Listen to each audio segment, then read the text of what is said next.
Good morning mga mare! Kamusta kayo? For today's video mga mare, samahan nyo naman ako gumawa ng masarap na dessert. Alam ko, hindi na ito bago sa lahat at madalas na natin itong ginagawa.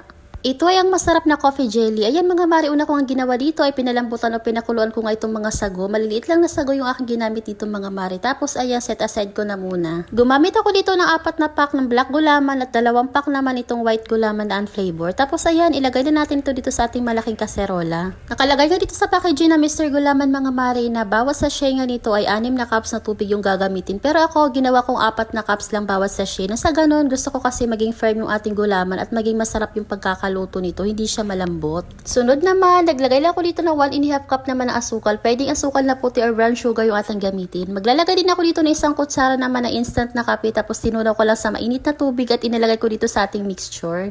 Sa mga oras na yun mga mare, hinalo-halo ko nga muna ito bago natin ito isalang sa ating kalan. Tinati ko pa nga ito kasi medyo naliitan nga ako sa aking kaserola. At ayan, pagka kumukulo na nga ito, hintayin na natin ito na kumulo ng mga 1 or 2. Tapos ayan, okay na ito, set aside.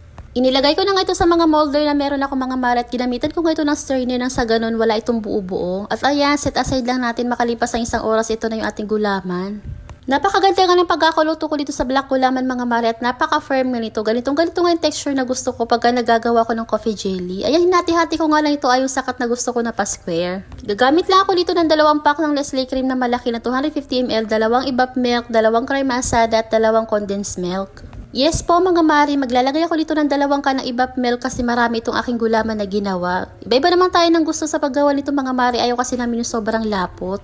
Ayaw din namin sa sobrang tamis ito mga mare, kaya naman itong mga ingredients na aking inilagay saktong-sakto nga lang. Kahit may evap milk na ito ay creamy pa rin ito kasi maglalagay tayo dito ng Nestle cream. Ayan, nilagay ko na nga yung mga gatas na kakailanganin natin dito at hinalo-halo ko nga lang ito ng mabuti. Napakadali nga lang gawin ito mga mare at napakabilis lang din itong sundan. Inilagay ko na nga rin dito itong sago na nilaga ko kanina, nagbuubo pa nga dyan, pero pagka nilagay na natin dito sa mixture ay maghihiwa-hiwalay na rin yan. At bukod nga sa napakadali lang gawin itong coffee jelly mga mare ay mas mura lang din yung gastos nito kumpara sa ibang mga dessert. Ay maglalagay naman ako dito ng 1 teaspoon naman ng kape ulit at ayan tutunawin ko lang sa mainit na tubig at ilalagay natin dito nang sa ganun may aroma talaga ito ng kape.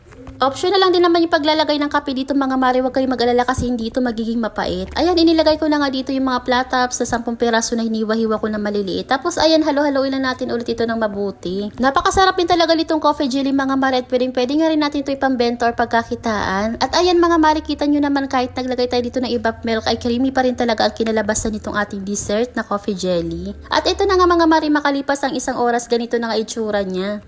Masarap din talaga itong mga mare, lalo na kung siserve mo ito ng malamig at hindi gaanong matamis kasi hindi nakakaumay. At ito na nga mga mare, kain tayo. Andiyan lang muna for today's video mga mare. Maraming salamat sa iyong panonood. God bless. Samahan niyo ulit ako sa susunod na mini vlogs.